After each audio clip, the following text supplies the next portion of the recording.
We cover the latest topics and trends making waves across the sport and chat with our industry's most prominent leaders, so your golf business stays one step ahead. Welcome to Golf Business Live, powered by Club Caddy. Here's NGCOA CEO Jay Karen and owner of Augusta Ranch Golf Club and president of the PGA of America, Don Ray.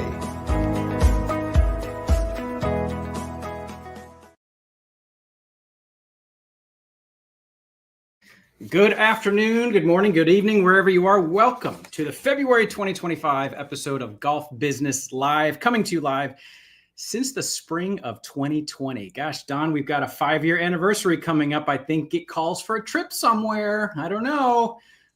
Absolutely. Maybe the Ryder Cup. Maybe we should do this live for the Ryder Cup, Karen. Maybe I'll hook you up with some nice tickets to the Ryder Cup. You know what? Wait a minute. You won't have 5 minutes at the Ryder Cup to do a Golf Business Live show, but we'll make it happen. We'll make it happen. I love it. Thank you, Club Caddy, for powering our show now for a few years. We appreciate you. My neon sign still burns bright for you. We appreciate you, Jason Pearsall, and all the friends at Club Caddy. Thank you so much. This is the show where we discuss happenings on the trade side of the golf industry. I'm Jay Karen, CEO of NGCOA. The ham to my egg, Don Ray, who is the president of the PGA of America, owner of Augusta Ranch Golf Course. Thanks for joining us. Don't forget, if you're watching on YouTube, Facebook, X, or LinkedIn, we invite your comments, especially with our guest later, because he's going to do a little tutorial on what's happening with Google and Tee Times. And so you may have some questions. I encourage you to use the comment sections of your chosen channel to ask your questions of Adam. So we'll bring him on the show in a few minutes. So, well, Don, you know, it's February and it's show season. In fact, right now, the GCSAA is having their conference in San Diego and CMAA is having theirs in Tampa right now. And we just concluded the Golf Business Conference and the PGA show. So, man, it's a whirlwind few weeks every single winter. I'm glad to be home for a spell right now. But how is the show for you, my man? I'll tell you about the Golf Business Conference. But what was your take as a first-time president of the PGA of America to see the show from maybe a different angle now? What do you think? Well, I lost my voice. I know that. You know, there were 30,000 people there. I might have shook half their hands, I think, Jay, to be honest with you. It's, I'll tell you, gratifying, fulfilling, encouraging. You know, I guess I was going to give it 3 words. I mean, I thought Derek Sprague, our new CEO, did an amazing job. We did a leadership summit that I know you attended where the CEOs of basically everybody and globally for the PGA of America, you know, the PJs of the world, the PGA World Alliance was there. I thought it was great for Derek and I to just answer questions and talk about ourselves a little bit. I thought that was kind of cool. That was a great question from Fred Palmer at the end, right? Of like, tell me something somebody wouldn't know about you. I thought that was a great question. But you know, at the end of the day, 1,000 vendors. I talked to a lot of them, and a lot of orders being written. So it's so no doubt the numbers are right. 28.1 million golfers are playing. There were 30,000 people at the PGA show. Golf commerce is good. The recreational game is good, and it was just exciting to be there at the show. I was definitely torn in a lot of different directions, but I tried to see everybody. I tried to be present, Jay. I'm trying to do a better job of, even though I might be busy, being present in every moment. I like it. You know, for the audience watching at home, Don and I first met. Our very first meeting ever was at the PGA show in 2016. I was just on board only a few months at that point at NGCOA. And were you on the board at that time, or had you come on the board quite yet in 2016? Or were you new? I was just about to get on the board, and okay. I wanted to make sure I set you straight on Trade Times, Golf Now, and that's what I really wanted to talk to you about, and you gave me 15 minutes. I appreciate that. It's a germane topic to today, and having Adam on with Google a little bit, you know, but I said, just to speak of the robust nature of the show, I was like, Don, we can meet, but we're going to be walking from booth 2249 to 4722. You got to walk with me if you want a meeting. And we did. And you did the same thing at the show this year, just walking meetings, right? You have to do it, you know, because everybody wants to talk to you. It's great. But yeah, that's exactly what happened. I'm going to follow a little Jay Karen here and say, if you want to talk, we got to walk. You know, we had an awesome Golf Business Conference on the Sunday through Wednesday that, you know, overlaps the show. I'll tell you, it was awesome, you know, from the mastermind session that Jeff Hogue does, where we crowdsource to get, you know, a couple hundred owner operators in the room who crowdsource any issue with a cash bar that always helps. And then we had Adam Kinzinger on the stage when we did Golf Business Live on the stage with Adam, and was able to really talk about, well, it was inauguration day of all days, right? And So really spirited, interesting discussion about politics and the American economy and what's coming. And it was really rich conversations. Adam was awesome. And we had Anirban Basu, our favorite economist, did an amazing humorous presentation over lunch about the American economy and what we can expect. He's just awesome. Lots of breakout sessions. We dove deeper into municipal golf conference and workshops for the muni sector. So we're really ramping up that side of what we offer the industry. And we had some awesome awards. Bobby Jones Golf Links in Atlanta got our GEMSEC National Course of the Year Award. Dave Pillsbury, CEO of Invited, longtime member of NGCOA, got our Don Rossi Award. Congrats, David. Mike Bennett from the Mid-Atlantic Golf Course Owners Association won our Paul Porter Award. And then we closed the conference with Tom Watson getting our Award of Merit, which was an awesome Q&A. We had a really great chat with Tom. I tell you, he more than delivered. I was thinking, Don, like, okay, after Lee Trevino last year, I was like, oh my gosh, how can we beat that? And Tom delivered, man. He told great stories. He and I had wonderful banter, even shed a tear on stage talking about his dad and their last round of golf together, which was covered in USA Today and Golf Week. Just that moment was pretty darn awesome. So a great event all around. And we also sidebar here, but we mentioned it at the conference. The news cycle is certainly moving to new topics right now, but we don't want to forget our folks in Southern California because the fires are still burning out there. And we just want to make sure that we prop up the Southern California Golf Association, and they are still doing a fundraiser. They're matching up to $250,000. Actually, it's been updated. Now that one, I'm sorry guys, that one is showing the California Golf Course Owners Association one, which is great too. But the Southern California Golf Association was matching up to $250,000 on for wildfire relief. So thank you to that organization. But otherwise, again, congrats to Derek on becoming the CEO of the PGA of America, the first PGA member who's become the CEO, which I know is important. So, actually, Derek was in your position when I became CEO of NGCOA, right? So that's how I've known Derek over the years. So congrats to him. So, a couple questions before we bring Adam on. I just want to kind of get your take on TGL and screen golf. Well, first of all, we don't even know what to call this stuff. Screen golf, golf entertainment. I don't know what we've landed on, but in this case, it's simulator screen golf. What are your thoughts on the first few episodes, Don Ray Jr.? Well, hey, one on Southern California, absolutely. I called like 6 PGA professionals that lost their homes. One of them lost their home and their job. The fire burned down his house and then burned down the golf course he worked at. I mean, it's terrible. So yeah, a lot of those, the medical disaster relief fund for the PGA, we're giving a lot of checks to a lot of members who are there. So, our thoughts and prayers are definitely out there. And Jim Richardson, past president of the PGA of America, who runs Riviera, they had to move that tournament. So I know they're all struggling out there. But, TGL, I actually got to talk to them. My first interview on Golf Channel with Derek, one of the many things, we talked about the rollback. We talked about me getting bit on my chin, by Lee Elia when I was an umpire. But I had mentioned that I watched TGL, and that prompted the TGL people to call me like, hey, I'm the president. I get more than 15-minute meetings now, to be honest with you, Jay. People reach out to me when I mention their product. I thought it was amazing. And listen, anytime people are watching golf, it's perfectly placed on a Tuesday night, which was by design, right?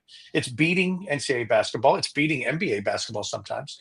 And I think that's awesome because people are asking questions about the game. And I still go back, and I told the story to the TGL guys that day on the meeting is this Gran Turismo movie. And I know I mentioned this before, but I find it fascinating. It's based on a true story, that movie Gran Turismo, which was video game to actual F1 driver. It happened. Can that happen in golf? And I think it will. When the gamers are filling arenas across our country, watching kids play John Madden, will it happen that they're actually playing golf, hitting into a screen with a real ball? I say yes. And so I'm excited about what they're doing. I think they're doing it the right way. They're getting better every time, right? They weren't perfect. Right. The first show, the stadium couldn't hear what the players were saying. They've since fixed that. And I actually talked to them about just, hey, could the PGA member, PGA coach be involved? Maybe in demonstration or just talking about certain things that are happening, because the tangible connection between the golfer and the game is the PGA member. And so I think it's awesome. That's great. The comments I've been reading, and everybody's an armchair quarterback in the golf industry. Everybody. So if you read the social comments, the good, the bad, and the ugly, it's always entertaining to read the comments. But I will say that for taking the 30,000 foot look, a couple things that I think are salient here. One is my good friend Dave Schultz said in a podcast a couple months ago. He said, and to rightly so, that if the game itself that they play, if it's not juiced up, if it's not competitive, if the guys themselves aren't really enjoying it, then it probably is not going to last, right? Because then it's just exhibition golf and kind of, a little lighthearted, and it may not translate to real sport, if you will, right? So I think that was a really salient thing to say. But also I'm curious to see, will it spur more simulator play around the country, right? Because we have like 22, according to NGF, like 2,200 facilities around America that are golf simulator facilities. And this is what's catching, wildfire across the country are these. So much so that I think we've already reached saturation point in some markets because it's pretty easy to enter the market in many ways compared to a lot of other businesses. So I wonder, will it stimulate more people? Like, wow, I see that on TV. That looks fun. Let me go to the local place called Bunker and go hit into simulator and have some, have a good time. That's promising. I think any sport in America would kill for what we have there. That, this simulator is still golf in a different way. Now the question is, and this is the old Top Golf question, Don, that everybody was asking back in 2015, 2016 was, how many of these top golfers are going to make it to real golf, the golf course, right? It was almost asked by the golf industry in a bit of a chip on their shoulder, like, what are they going to do for us? When are they going to bring people to us? And you and I know what we've said at NGCOA was, that's not the right question to ask, because Top Golf wants to keep bringing people back to Top Golf, right? The question to ask is, what are you doing as a golf course owner to emulate what they have? Obviously, Top Tracer Range is the answer to that in many ways, right? And so which is really cool. On the simulator side, I'm anxious to see how we bridge the 20-something million people or 40 million people, whatever the number is that are going to these golf entertainment places, screen golf. How do we create a bridge to green grass? Because I don't think it's good enough to think that they'll, get an itch and then, scratch it and then say, I have another itch to go outside and do this. I don't know if that's going to be a natural progression or if we have to do something to try to build a bridge between these millions of people that are hitting a golf ball into a screen and saying, hey, now try it outside on the first tee and you're going to love this. I don't see anything happening there in our industry. I think we need, as industry leaders, to figure out how do we create that connective tissue. What do you think about that? Well, I'm doing it at Augusta Ranch. You know what I mean? I was just there for a week after the show, and there's so many people on the Top Tracer range. I'm telling you, it's ridiculous. And I know all the other Top Tracer ranges and in ranges and TrackMan, whatever's going on. All I know is it absolutely is the transitionary or transitional step from screen golf or Top Golf to the real golf course. But the key is, we just hired somebody. So we had our general manager, right, doing the golf course and overseeing Top Tracer. We have our operations manager. They're both PGA professionals. We have Andrea running the restaurant. But it was hard for somebody to take actual ownership of the Top Tracer business. We just hired a guy named Craig Smith. He's got a degree in hospitality, aspires to be a PGA professional, and we're going to get him there.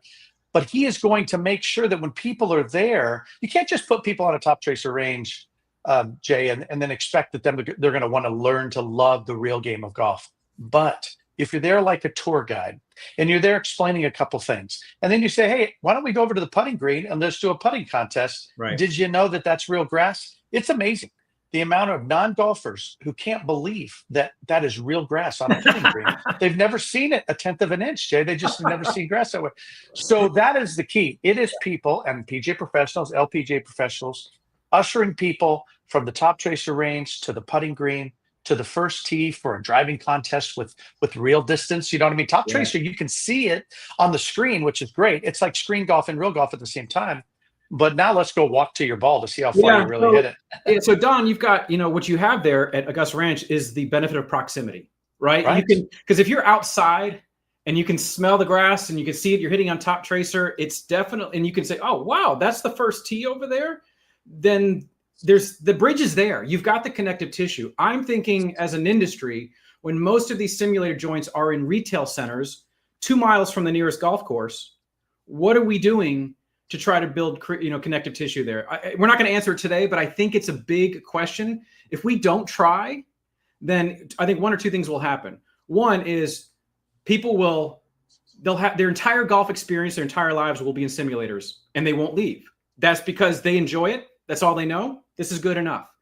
Or they just don't make it over to the golf course. I think it's just, or that's the case. I'm sorry. That's what would happen. So I don't think what we should learn from our history is we have to do something about it. It's not going to happen organically, naturally. So I think whether it's the associations coming together or others, we got to figure this out to build that connective tissue. So it's got to be symbiotic too. Yeah. Let me, Barry just put in something, and I completely agree with what he's saying. How about giving away the fundamentals as a lost leader, included in the price of a bucket? Absolutely.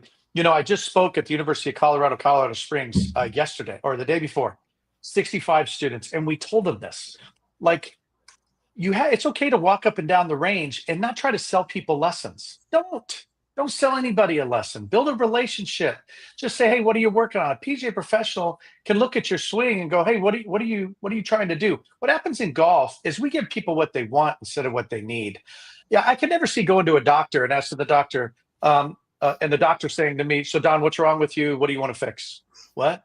I came to you. But we do it to, lessons do that to golf pros all the time. And the pro says, what do you want to work on today? Are you kidding me? The deal is to get them on the golf course for free, see what they're doing, and then put in a lesson package and then get them on the golf course again. But Barry, I completely agree. PGA professionals walking up and down the range, building relationships, eventually that'll end to lessons. It'll end to playing lessons. Yeah. But it's okay to give free advice. It just gets people more interested. I think that, with the benefit of technology and software, everything being cloud-based, I can imagine at these golf screen locations. In Korea, they call them golf cafes, right? And so they've got 5,000 of them in South Korea. I can imagine, when you log in or when you show up to your bay, that a commercial of some kind shows up on the screen like, hey, you want a lesson? Go to pga.coach, or you want to go out there and play outside? Here's where you go. Whatever it is, I think we've got to get into the technology, into that space where the eyeballs are seeing that and putting in their heads, take this outside next time, So, but it's got to be symbiotic. It can't be about taking the customers away from screen golf. There's got to be, quid pro quo built into this. So, really good conversation. We're not going to solve it today, but it's definitely on the top of my mind as far as some of the macro issues. A couple house items before we bring Adam on, because I got 5 or 6 different topics we could talk about. Don, I think we need another show maybe tomorrow.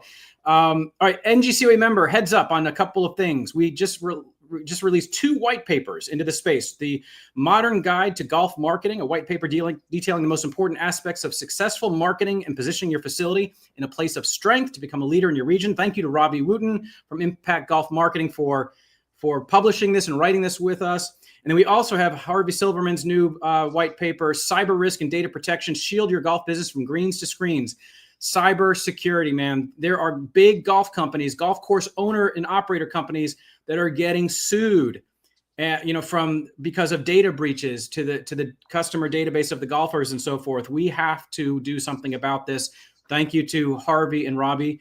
Free to NGCOA members. Go to our website, and only $199 for the non-members out there. That's $199 to the non-members out there, but we encourage all of you to join NGCOA, of course. And then lastly, I want to put a shout out to National Golf Day is coming up here. April 30th, May 1st, and May 2nd in Washington, D.C. We encourage the entire industry that has any interest in walking the hill with us, meeting our elected officials to talk about the golf industry and how good we are for the American economy and American culture. We have our federal agenda that we're going to talk about. But May 1st is the day we walk the hill. May 2nd is our community service project. And April 30th is when we all get together, convene, and learn about what's happening in Washington. So look forward to seeing you there. Now, I'm saying, hey, I got 2 things. One thing. Did you guys, I don't know what happened on your board meeting, but can anybody be a member of the NGCOA? Do you have to own a golf course? Own or operate a golf course. Own or operate. Yeah. So if you're just an operator and you aspire to own someday, you can be a member of the NGCOA and get that report for free. Even if you don't aspire to be an owner and you're just running the golf course and you're trying to do what's best for it and you care about the health and sustainability of your course, you still join NGCOA and get all of our resources. Yeah.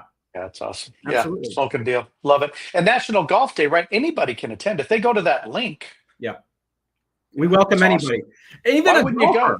Even a golfer Right. that's just enthusiastic about the game and wants to support it, you can come and walk the hill with us. I mean, you're a constituent too, right? So It's America, baby. It's America, Jay. yes, it is. Okay, so before we bring Adam Jaffe onto the screen, I want to give a little bit of a background on why we have Google on our show today. So last springish summertime, I can't remember what it was, thousands of golf courses around America realized all of a sudden that they had a new book online button that showed up on their Google profile pages. And Adam's going to do a dog and pony to show us what all this is. But it was a surprise. It may be a welcome surprise. Like, oh my gosh, now you can click book online on your Google profile and book. In that moment, that was reflective of a partnership that nobody knew about between GolfNow and Google at the time. And Google approached GolfNow to do this. And so I certainly want to learn from Adam in a moment, like why golf? Like who turned them on to golf for sure? Well, we saw that. We're like, oh, this could be a very good thing. But golf course owners and operators, don't you want the book online button to go directly to your booking engine? You know? And so that's what opened up a dialogue between the industry, the greater industry, and Google, where we brought together, NGCOA convened we invited and convened most of the golf management software platforms, the Tee-Ups, Club Caddies, 10-4, 4Up, Club Profit, you name it, right? They were all part of this meeting where they were learning how can they program the book online buttons for their clients like you so that it goes directly to your tee sheet, so that all those people visiting Google can do that. So which is very, very exciting. Oh, there's Patriots Point links. Yeah, thanks like Yeah, that's the local course here in Charleston. That book online button is the magic button that showed up all of a sudden. So Adam Jaffe has been on the case, helping us build this bridge between the golf industry and these tee time opportunities. And I'm going to let him. Let's bring him on the screen, guys, and I'll read his bio here. Adam, hey, there he is. Good to see you, bud. Oh, good to see you. Thanks for having me. Your bio, my friend. Hang on a second. All right, so Adam Jaffe is a partnerships lead with Google Search. He's where he helps build new search journeys through strategy and product partnerships. He's spent the last year working with the golf community to enrich the golf search experience and is excited to share some of the ways Google is making it easier for golf courses to connect with Google users. And he'll give a short presentation on how you've entered this space, and then you'll take your questions from me, Don, and the audience. So all of you watching, golf course owners, operators, or others, tee up your questions in the comments. I'll surface some of them for Adam if certainly if they make sense. But Adam, why don't we start with how did this even come about? You know, talk to me, because I know Google has not really been in the golf space, specifically, right? You've treated Google golf courses have been just faceless, nameless businesses to Google until 2024. All of a sudden, there was an interest. So is it because you love golf so much and you wanted to do something? Is it Andy? How did that happen inside the halls of Google? And then walk us through where we are. I wish it was so simple that someone who loves golf can just make something happen on Google like that. Unfortunately, we have a number of processes and approaches in place to prevent that. But I think when you take a step back, our job at Google is to help users make sense of the world's information. And users start their experience on Google with a search query, you've all done it. And we're always trying to understand what is the intent behind that query. And so we're evaluating this not just in golf, but across all of search. How can we anticipate what is the intent behind that query? And hopefully get better at helping the user find what they're looking for. And so I'll show you a little bit about why that made sense in golf specifically. Okay, great. Yeah, why don't we get to it? Show us kind of what's happening in the Google space. And again, those watching, feel free to ask questions and we'll surface those. Awesome. Well, first, thank you to Jay and Don for having us. Super excited to be here today. We've been testing these features over the last few months. These are really hot off the press. We've moved very quickly on them, so we're excited to share them here today. I started to talk a little bit about kind of why golf, and I mentioned the idea of a query. This is how users start their journey on Google. And sometimes, as you can see, that query is pretty simple, something like the name of a golf course, true north. And with simple queries like this, the intent behind this query can vary greatly. Are they looking to visit the website? Do they want to see what time the course opens? Do they want to see photos? Where are they in their exploration of this? Maybe they're ready to book a tea time. And so what we've done is, we're always sort of evaluating how can we get better at responding to more of the potential intents behind a query. And previously, what we were really good at was maybe the first three of these, right? You could find the time, you could navigate to the website, you could see photos, but we weren't quite as good at that last one where the user is ready to take action. And so that's where we saw an opportunity, and that ability for the user to take action is really what's underpinning these new features. You mentioned Why Golf. I think you may be familiar with some of these features across many categories. So we're doing this across many travel, local service, food categories as well. So I'll show you what each of these look like, but just to give you an overview, there are two new features. First, we are enabling booking entry points on search and maps that direct our users to book a time with your course. This is part of the Reserve with Google program. So you may have noticed at some point on Google the ability to make an appointment with a hair salon or book a table at a restaurant. We're just expanding this program now to the golf course merchant category. And then second, we are introducing a tee times module, which displays bookable tee times to our users in search. And this was made specifically with golf in mind. So let me show you what each of those look like. So here on the left, you've got a Google Business Profile for golf course with booking enabled. You can see we've added a pretty prominent call to action here with that book online button. And when the user clicks on this, they leave Google and are immediately redirected to the scheduling provider for this course. Super simple. And what's great is that the user goes directly to your scheduling provider to complete that booking. So they leave Google immediately. This is the entry point within a Google Business Profile. You may see other booking entry points across both search and maps that may look a little bit different depending on how we're presenting the course, but they work the exact same way as this book online button does. Okay, so are you going to show the difference between the direct and aggregators and all that? You're going to show like what it might look like with multiple choices? Yes, I will show that on the next slide. Good.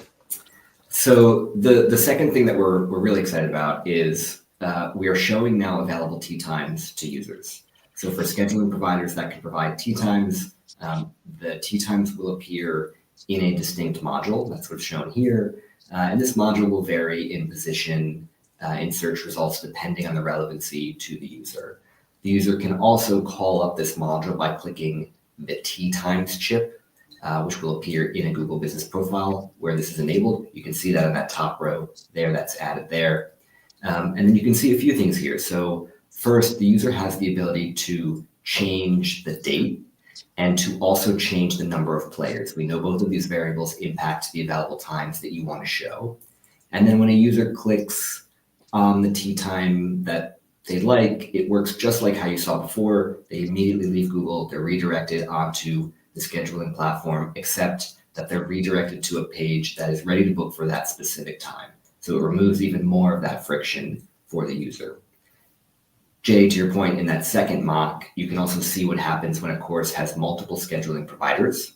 So when this happens, we present all of the possible options to our users. In this module only, not with the Reserve with Google, the course's first-party booking provider is always ranked at the top with an official site designation, and the course's name will appear instead of the name of the provider, just given that those aren't consumer-facing brands. Right.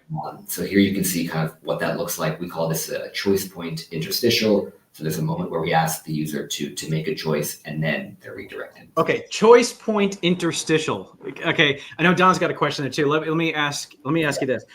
Tell the audience, assuming they know nothing about this, right? Like, how did Supreme Golf show up there? If I'm TPC Harding Park, how did Supreme Golf show up there? How does Golf Now show up there? And how does the official site show up there? To explain the mechanism on how these show up in the interstitial. Yeah, exactly. So these scheduling providers have completed the Reserve with Google integration. So for a qualified scheduling provider, they're able to opt in their courses for this integration, they can go about that a few different ways. Some scheduling providers will enable the integration for all of their courses and just notify them via an email, platform alert, depending on their terms of service.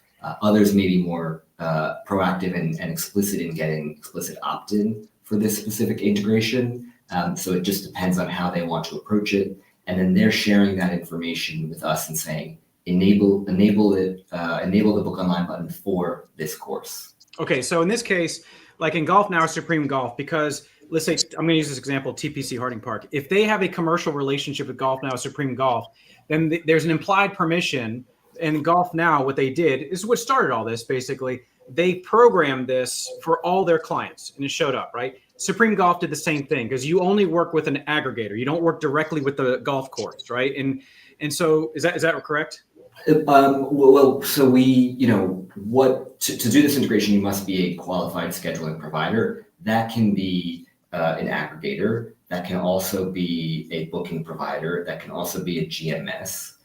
If a large golf course were to have their own internal tooling, they could do it that way. But we tend to find that merchants, by and large, not just in golf, but in any industry, right, don't have the will or resources to do this integration. So that's where we look into the intermediaries. Okay. Don, do you have a question? Because I certainly have more for Adam. Yeah, we can beat up Adam for a long time. Hey, Adam, so definitely the Book Now button is going directly to my golf course. Thank you for that. Awesome. As a small independent owner operator, it's hard for me to battle all of the aggregators out there, or the tee time providers that are looking to get a piece of my customer, even if it's not a piece of the price. That price that you're pulling up under Golf Now and what's on the screen right now, is that just pulling up whatever pricing is on the golf course? Like, for instance, I'm kind of curious, like for me, got kicked off of Golf Now. Augusta Ranch is going to show first. I'm still on Golf Now, but you can't book a tee time. I just wonder what price it would pull up, if any. Great question. That price is shared with us from the scheduling provider. So we ask for the standard general admission price per person. We do periodic checks. There's a quality team to ensure that this matches what is shown to the public. This is pretty standard across all industries, across Google. And so that's what's showing up there. So in the case, sorry to interrupt on this one, like Harding Park on that screenshot where it says 6 a.m. to 7:45 a.m. plus 36 more tee times, and it says $45 to $82. The $45 to $82 range, is that just for the 6 a.m. to 7:45, or is it for the entire day chosen, July 17th? So what you're seeing here, there are two courses. And so for that first bucket, all of those tee times that we're presenting, that's the price range for those available tee times. And so my hunch is that some of the later tee times are probably more expensive. And so that's why we're showing that range there. Okay. Okay. So, and I don't know, are you going to go through this now, or should I ask the questions about the merchant control over where it says continue booking with and the choices there?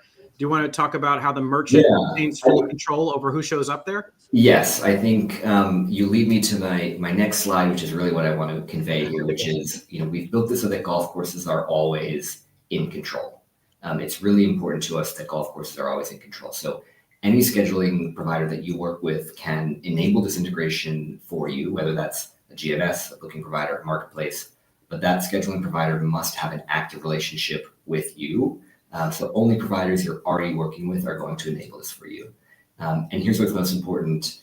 You can opt out of this through your scheduling provider for any one of your scheduling providers. So they must either get explicit opt-in for this feature or allow for opt-out. They'll all be required to have a link with a form to opt out. So if you request that opt-out, they must do so within 5 days. So again, you tell them whether you want this or not.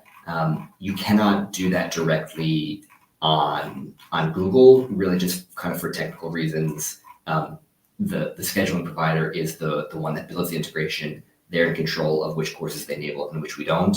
But also, we find from a practical perspective, you're talking to your scheduling providers much more than you're talking to Google. And so it's just easier for that. So if you don't want this for a particular provider, they will opt you out within 5 days. And so for example, like the TPC example you gave, I'm just going to use that as an agnostic example, honestly. Like whoever's running that course can look at those three options, because they may say, wow, holy cow, the Supreme showed up. I didn't know it. Book Now or Golf Now showed up. I didn't realize even even the direct link. A lot of golf courses are going to all of a sudden see things that they didn't make happen, that their aggregators or schedulers made happen. And they can cherry pick. They can say, you know what, I only want the Golf Now one to show up for whatever reason that they may have, or they may, or, we can debate the goodness of any of this, but I think a lot of courses would say the only link I want there is the direct booking link, right? Because that's the I get to capture all of it, right? So I think that's a great message to the industry. So thank you for keeping control within the merchant. But to your last bullet there, I want to emphasize, because last summer when we organized all the GMS companies, we probably had 12 or 15 companies on the call. As far as I can tell, barely 3 or 4 of them have finished the process of actually getting their client courses and their book online buttons programmed to have that direct link to the golf course, right? And so this is our lobbying and pressure to all the other GMS companies to get on board, right? Help the golf courses program direct links to their booking engines, right? Right, Don? Oh my gosh, Adams, I'm so happy. I mean, as a small business owner, I need Google's help, man. I need you, because everybody else can outmarket me because they don't have to pay for the water or for the greens or the fertilizer or the staff. And so, I appreciate all third-party providers. I think they can be great funnels for a golf course, but I want to have a monogamous relationship with my customer, and you're allowing me to do that. And I appreciate that. But yeah, I would hope every golf course owner operator would do this search for their own golf course, find out what's popping up. And if that book now button's not going, then, contact Google. Not you directly, Adam. I know you got a lot of things going on, but why wouldn't you do this? Contact the your scheduling provider. And I'll say more broadly, we have a responsibility to not just golf merchants, but also to our users and to the entire web ecosystem. So when we make features like this, we are always balancing the needs of those groups. And it's not for us to say, hey, this partner is the best scheduling provider, so we're only going to show this one. We want the decision to be the courses, and we also want to provide our users with all of the available options. Many users, by the way, may have an affinity for a marketplace that they like. So it's Google's role to ensure that the integration is available to every qualified scheduling provider, and then we put the choice in the hands of users and in the hands of courses to then proceed as they wish. Great. So I think we answered Bruce's question. Bruce is our member that runs the Disney golf courses. Good to see you, Bruce. But I think we answered your question as far as how you make sure that the link goes directly to your tee sheet instead of third-party aggregators. Bruce, if your aggregators have programmed a link, you need to ask them to take it down and then just have the direct link, whoever your software provider is, make sure that they're programming that connection. So, all right, continue, Adam. That's it. That's the end of my, I think you called it dog and pony show. So. Okay, great. Thank you. Harvey Silverman, who you know as well, is mentioning here 10-4, 4UP, Club Caddy, and Quick 18 have completed the process according to his knowledge. I know some of it we don't know. We don't get in the middle of who's doing it and what have you. But we wanted to certainly give props to those who have done it. So thank you for that. Let's bring up Jason Pearsall, who runs Club Caddy. So here's his question. Regarding the Tee Times module, is there functionality to search availability across multiple courses within a single screen? Additionally, how will prepaid Tee Times be handled? Will courses have the ability to collect payments directly from Google, or will there be an intermediary process? Great question. Thank you, Jason. So I'll speak to your first part. There is not functionality to search across multiple courses within this Tee Time module. This Tee Time module will appear when the user has indicated they're already navigating to a specific course. And so here you can even see it's the ability to call that is within the Google Business Profile. It may also appear in search results. So it doesn't work across different courses. The exception being if there are multiple courses from a course, like this has 2 courses, we'll show both of them. But you can't search across businesses. To your second point, prepaid times, collecting payments, all of that happens on your end. So once the user clicks out of Google, which happens pretty quickly, they're on to the scheduling provider's site. You can take payment, you can prepay, you cannot prepay. That all happens off of Google. Thanks, Jason. I've got a tricky question, Adam, that we've talked about a little bit, but I think it's a good time to mention this for the golf course owners and operators. One thing we discovered was because Golf Now is kind of they serve two purposes. They're an aggregator, a marketplace, but they also are a GMS software company, right? So if you're a Golf Now client on the marketplace side, which is, let's say, 4,000 courses around the US, 5,000, I don't know what the number is today. Well, then you got the book online button and you see that there. Okay, now if you're using their software as well, you may think, hey, you know what? I would like a direct booking link on my Google business profile, right? In fact, I want a direct link only. So in Golf Now is my software company as well. So if I go to Golf Now and I say, hey guys, I'd like a direct only link on the book online button. From what we understand, what the Golf Now rules are with their clients, and you don't get involved in the arrangements between an aggregator or GMS and their clients. So I can understand why you don't get involved in those rules. They set their own rules, but the rules, correct me if I'm wrong right now, is if you're a Golf Now software customer, that they're not allowing the golf course to have a direct only link. What they're saying is if you want a direct link, you also have to have the Golf Now marketplace link or nothing. So you have actually three choices: either Golf Now to the marketplace only, Golf Now and a direct link, or nothing. Is that currently the arrangement that you've seen? Or we've seen that, but is that the arrangement you've seen so far with Golf Now and their client base? I can't say that I don't know that exactly how they're handling it for every course. I've seen instances where it's like that, where it's not. I think what I would advise is that if you work with Golf Now and you use their GMS, talk to them about what the best option is for you or what you'd like to see. Again, to your point, we don't get really in the middle of kind of what the business model of the scheduling provider is around this. And that's cool. And what you've seen in other sectors besides golf is sometimes the scheduling provider might charge an extra fee to their client to do this integration, or maybe it's part of a premium package in their software. And if you want them to program your scheduling link, your book online link, you got to join their premium package or whatever. So there may be a commercial play between the scheduling providers, the aggregators, the GMSs, whoever, and their clients. And you don't get in the middle of that. I get it. I'm grateful to, the 4UPs and the 10-4 Club Caddy and Quick 18. They're not charging in the golf space. They're not charging their clients for this. I think it's certainly a competitive advantage if you're one of the GMS companies doing this for your clients and the others aren't. Tout that, obviously. So, but I got to register my concern about the Golf Now. If I'm not mistaken here, the Golf Now arrangement with their clients is they will not allow a direct only link on their Google profile page. Not for you to confirm or deny, Adam. That's our job. But I don't think that's necessarily the healthiest thing out there for the industry. Well, Jay, go ahead, Adam. I was going to just provide some context, which is, there is work required from the scheduling provider to do this integration. They have to build this integration and then they have to maintain it. And so that is why, we say it's up to them whether they want to charge on top of that. We do see some providers, again, across all industries, not just golf, that will either charge for this specific feature. They'll put it part of a premium package. That's up to them because we know that they're actually putting resources and money behind this. Yes. So I just wanted to provide that context. That's true. And we're grateful for that. It is a burden to them.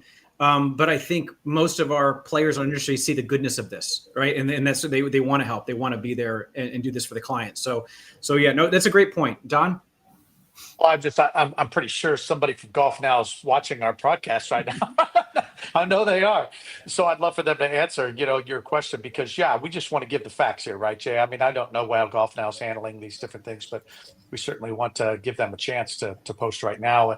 Hey, Adam, so you know what I'm interested in? I love your background and where you've been, and now you're kind of involved in this whole experience when somebody goes to Google. Is there a way to maximize that? For somebody me like search engine marketing, I can't really afford that. Everybody seems to pay more than I can, but I remember a long time ago, meta tags and all these things. Does it still work that way? Should somebody be on the background of my website maximizing my meta tags so that you're picking me up? If they say golf and Mesa, that I actually show up. Any best practices you could share with us to make sure I show up so I get my Book Now button, or so at least my Book Now button shows, right? All of the tactics that you're talking about are far above my pay grade in terms of SEO ranking and all of that. There are great resources on Google where you can really they get into detail of what exactly it needs to look like on your site for us to pick you up. So that's just in terms of search results and ranking. What I can say is we strongly advise every golf course to, number one, claim their Google business profile. This is really important, and you would be shocked at how many businesses, again, not just in golf, but across every industry, have not claimed their Google business profile. So this is step number one, claim it. They will actually go through a process to verify that you are the owner. This process is somewhat rigorous because we really want to make sure that we don't make a mistake here. And so that's step number one. Number two, optimize your Google business profile, fill out everything you can, add photos, and really make sure that you're soliciting reviews.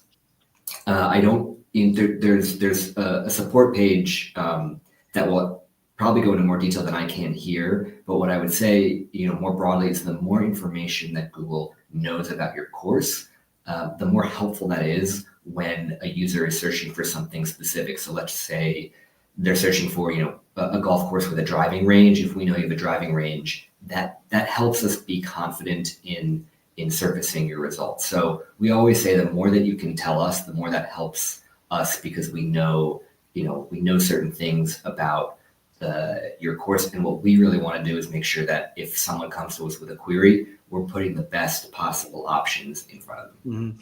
I will offer it, and maybe, tell me if I'm speaking out of school on this, Adam, but while taking care of your Google business profile here may or may not help the search side of things, I do know in the Google Maps context, if I was to say Charleston Golf, in the Maps context, on the left side, you might see a stack of a lot of golf courses, right? And the book online button shows up. It's there. So I think what happens is if you haven't claimed your listing or your Google business profile, and your GMS company or whoever is not helping you with the book online button, they haven't programmed it, it's going to show. The ones that have book online buttons is where the eye is going to go. Oh, Patriots Point. Let me click on book online where I see Crowfield National. There's no book online button. I guess I'm not going to go there. So I think while it may or may not help where you show up in a search, I think the absence of that book online button is going to be a conspicuous absence for those that aren't doing it. Yeah. There's a question here from James Cronk, our Canadian friend. Does Google have any stats about new trends for search topics in golf? Is this above your pay grade as well, Adam? Yes, I have no stats about new trends on search topics for golf. I'm sorry. But I wonder, let's go back to how did you even discover or come up with why golf? Because golf has been super popular for 5 years now, right? It's just off the charts. Has search for tee time, search for golf. Did it hit your radar? Like, oh my gosh, when you look at hair salons and dentists and metal, you're looking at Google Reserve. What cued you guys to think we need to go look at golf now? Do you have, how did that even start? Yeah, I think, to your point, we have many merchant categories that a Google business profile can sit in. And many of those categories lend themselves to booking, some don't. And so we really started to look at that list of categories that it makes sense for there to be a booking entry point. You can think about in the beauty space, for example, in the local service space, and in the fitness and wellness space as well. And so this comes about during a natural review of kind of where do we think there's opportunity, where do we think we're not maybe meeting what the user is expecting through the course of just kind of natural planning. All right, I'm going to ask the $64 billion question here. All right, so you're not charging the marketplaces, the scheduling providers, the GMS companies $1 to do this. Correct. You're not charging golf course owners and operators $1 to do this. You're not charging golfers a fee to access any of this. How is Google making its money on this ecosystem? What's the economic interest for you guys doing this? And down the road, if you look at other sectors that might have started out like this, is there does it change? Does it evolve into something else where there might be more economics at play? Because I would imagine a golf course owner or a software company looking at, okay, they're getting us now. It's all free now, but 5 years from now, am I going to have to pay a hefty fee for something? Or you know what I mean? So can you give us a little insight into that?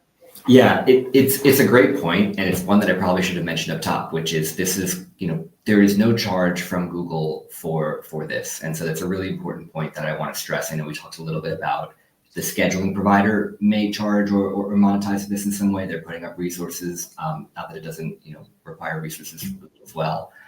So I want to make that clear. When you think about what makes Google successful, it's when a user comes to us with a query and they can find what they want. And increasingly, we know users want to not just navigate to a place or sift through information, but they want to take action. And so this is all in the spirit of making sure that Google can deliver to our users what they're expecting. We're not tying it to any specific, okay, now we're going to start charging for this. It's not, that's not the intent of this. The intent of this is to make sure that our search is continually evolving to meet the needs that users come to expect from Google. Don. Question. So I just was feverishly looking on my website. Thanks, Harvey. I was looking too to make sure I had this. That Sagacity had hooked me up, and I use Toast, Adam. And so I just looked up restaurants around me, and some had order capabilities, but it was through Grubhub or something else. If I want to, for the Scratch Pub and Grill, I don't know what Toast can do, but I'm wondering now on my restaurant site, can you help me with that? I see sometimes it says order, sometimes it says call. Another experience that you guys are providing, do you know of, once again, might be above your pay grade, but on the restaurant side, are there some point of sale systems that you interface with that I could have order now for Scratch Pub and Grill? Yeah, exactly. So it's all part of you. This is the same program, Reserve with Google. You can book a table, you can order food, you can book an appointment. It's all kind of the broader, the program to take action with a business.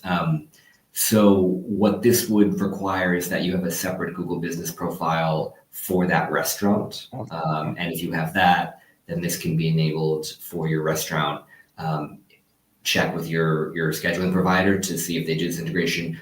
In food, we're a lot more, it's a lot more mature. And so we've integrated with, all of the top scheduling providers and marketplaces. And so check with them and they can enable this for you. Jay, this is a big deal, Adam, for me. Only 8% of the population plays golf, but last time I checked, 100% eat. and yet, golf courses who have pretty good restaurants don't advertise their restaurants on a separate website, separate Instagram, separate whatever. They might have the same point of sale. But to your point, if we challenge the golf point of sales that are people using the dining software side of it to integrate with what you're going on, now I'm creating that monogamous relationship on the restaurant side and on the golf side, and understanding the data even more when people book, and are the people eating in the restaurant actually playing golf. And so I think it's a great topic, Jay. We have to own our restaurants as well as our tee sheets, because our business is our business. Excellent advice. Alec Mandela has a question. Will there be a new Google ad category for courses to specifically promote their tee times booking links, similar to how Google hotel ads work currently? Yeah, great question. Right now, I don't know of any plans of that. Okay. Barry has another question. In the past, I've seen different prices for food on Google Order Now versus direct. Is that still the case? I'm not sure. I don't exactly know how we get prices for restaurants. I don't want to say what my hunch is, so I can't say this with a definitive answer. Well, I know, like my local favorite coffee shop here that I frequent 7 mornings a week that I'm in town, called Blondie's. The owner actually sat me down the other day and said, "Hey Jay, when you order through Chow Now, the app, tell me about it, because Chow Now charges me $1 more than if I booked on, or if I ordered online on John's website, right?" So maybe that's kind of what Barry's leading to. If it's surfacing prices, well, I don't know how it would surface prices, kind of like a menu, but I would imagine there could be a price differential there if the provider, like a Chow Now, is charging the consumer more. It might surface different prices. Yeah, and there may be fees associated with this that will change the price, whether they're ordering directly from the restaurant's first-party booking platform or ordering platform or a marketplace. Okay, very good. Okay, so no more questions from the audience that I can see. Don, any more questions from you for Adam on this topic? Well, yeah. Just looking at your experience when I was, on LinkedIn. Hey, I make sure you come back to me on LinkedIn. I tried to friend you on LinkedIn, but I mean, when you're learning more about the golf space, like you said, anything that we could do better when you see our exposure. To your point, golf is kind of new. There's only 16,000 customers, so sometimes the R&D just doesn't flow down to us when it comes to software applications. Anything we should be asking from our golf point of sale systems that would help us enhance the Google experience since you're driving people to me, without any cost, which is awesome.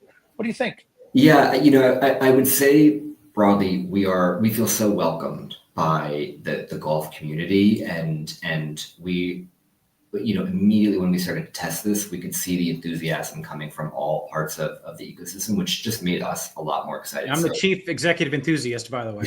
and it's working. So we feel really welcome and embraced. I would say, what we would ask is keep giving us feedback. You all are the experts in golf. And so tell us what makes sense, what doesn't make sense, what you think actually, hey, there should be another little filter here to do something, or whatever that feedback is. We want to hear that from you, and we really do take that back and we process it with our product and engineering teams to see what we can do to address it. Yeah, so the golf industry likes to think of ourselves as pretty idiosyncratic, like, oh, we're different than everybody else. But I'm sure every sector probably has all of its, nuances. And I'm going to bring one more up from Harvey. It's a great question because this is a legit one. That courses like Harding Park have a resident and non-resident rate. What does Google display in this case, right? So that's a good question. And when you say resident, non-resident, is that they're both public, right? Yeah, in this case, Harding Park is a municipal golf course. And so if you live in the community and you're a citizen of, I guess, San Francisco or whatever, I don't know if it's county or city, you have a lower, you may be paying a lower rate. You have to go to the counter and prove that I live here, where they might ask for proof that you live there. I see, yes. So we're asking for the non-resident pricing. We are asking scheduling providers to tell us what is the general admission, what the average person would get, and that's the price that we want to display. I imagine the pool of residents is much more limited. But if you go through click through and you go to the booking engine, you may see on their interface a resident, non-resident rate. Exactly, and it's kind of the same. We know golf courses may have a military rate or a senior rate, but we don't want to mislead the user. There's actually, I think, laws in place and regulations where we cannot show a misleading price, and so that's why we're pretty specific on what that price is, being for the general public. Right. And once the user is on to your scheduling provider, you can prompt them and have them filter, are you senior, are you military, and then you can adjust the price accordingly. That makes sense. I knew there'd be more questions. So William DeLeo says, are there analytics provided as with ad services, with other ad services Google provides? So if you've claimed your listing, and you got the link happening, how does a golf course owner get stats now on the traffic? And if I've got more than one choice there, how many is each getting? Like any and all of the above. Are there dashboards and analytics? Yeah, we would say that the best place to get analytics is from your scheduling provider, because we don't see what happens once the user leaves Google. And so some of them may provide to varying degrees of specificity what those are. And so we would ask that you work with them to build them into that platform if you haven't. Now, okay, let me dive deeper in this one. So if I have a golf course and I've got my Google business profile, are there analytics where I can look at how many people are clicking on my photos versus my reviews, how many people are clicking on book online, and maybe even though you take them off of Google, you see when they click each one, right? So are there analytics that can just show me what's happening in the Google sphere as they're still clicking? Yeah, you will see analytics about your Google business profile through Google business profiles, but you will not see specific information about the book online button or the Tee Times module. Again, I'll reiterate, the user is leaving Google and going directly to your site or to your scheduling provider, so they have this information. Okay, very good. Well, we're at the. Yeah, I got one more, Jay. Of course you do. Go ahead. I know, but no, this is because my brain is exploding right now. And so, Adam, I'm thinking about meta tags and all these things, and we made the point that your golf course is one business, your restaurant could be another business. So at the same address, Google doesn't care. I've got this top tracer range, or maybe I have screen golf at my golf course. It would seem that since those businesses aren't just golf centric, they're entertainment, adult entertainment. Well, not adult entertainment. Can I say that, Jay? Family entertainment. Everybody who's listening right now. Would I want that? Maybe I would want to do that. If I have reservation software on Top Tracer, Why wouldn't I just create another business on Google for my Top Tracer business? So you would have a book now for that also. If my tee time provider or my golfware software created that, you could do that too. Yeah, I think you make a great point, which is we do encourage you to have separate Google business profiles for a dining establishment and one, for a golf course. Those are separate businesses. You can verify those independently. Those should stand separately because the search queries that pull these up will be different. You could do the same thing for a driving range. So if you have a separate business category, we encourage you to create another Google business profile. They will there's an option for what category of business you are in, and so if you've got one that fits that category, great. So in this case, what's the name of your Top Tracer Bay business? Well, it's Buckets. Buckets is the restaurant associated with it, but I could call it Buckets. But that's, to your point, nobody's doing that. Nobody's calling it Top Tracer at Augusta Ranch. That could be the business, and Adam would be happy. They'd be driving people to my booking icon if Sagacity makes that happen. So fascinating, because it's a different customer, but I'm not reaching them with golf, but I could reach them with my range. Yes, and your funnel. There may be some specifics in getting verified that I may be missing, but if it's a separate business, even if it's the same address and part of the same overall business, that's fine. Yeah, as long as it's not business license related, I might be okay. So we'll have to dive into that, Jay, but I think it's worthy of diving into. No, great opportunity here. That's really, this is very smart marketing opportunities here. To Harvey Silverman's point that he has said to me in the past, this whole thing is really going to be an intelligence test for the golf industry, because the tools are there to have Google bring customers directly to you in your booking engine, right? I'll close out by saying, Google's been around since 1998, and search engine marketing has been around now for over 25 years. And golf courses have been working hard on their websites, on their search, presence, all of this stuff to play well. Most of us have. Some of us still don't even have websites, but for those that have been pouring so much money and time and effort into their web presence and all this over the years, you've earned this. At this point, the book online button, you've earned the ability and the right and the luxury of having golfers find you directly through that link. And so I just want to say, thank you, Adam, for the work that we've done so far. I know there's going to be more work down the runway here to keep improving and evolving. And we appreciate all that you guys have done to get us to this point. But I do, I want to send out a signal to all the other GMS companies, everybody else, get on board. Let's fully load this whole thing and, make sure that this, we've got a new friendly 800-pound gorilla in the golf industry. Well, thank you, Jay and Don. It's been great to see how you've embraced these features. And so we appreciate your help in just helping us spread the word and evangelizing these features. And we really do mean it when we say, please send us feedback. We are listening to all the feedback that you all have. So please share that with us. You got it. So, ladies and gentlemen, thank you for joining the show. And we appreciate you. And we'll see you next month on the next episode of Golf Business Live. Adam, thank you. Don, good to see you, bud. And everybody, thanks, Adam. Have a great weekend. Take care. Well done. Well done.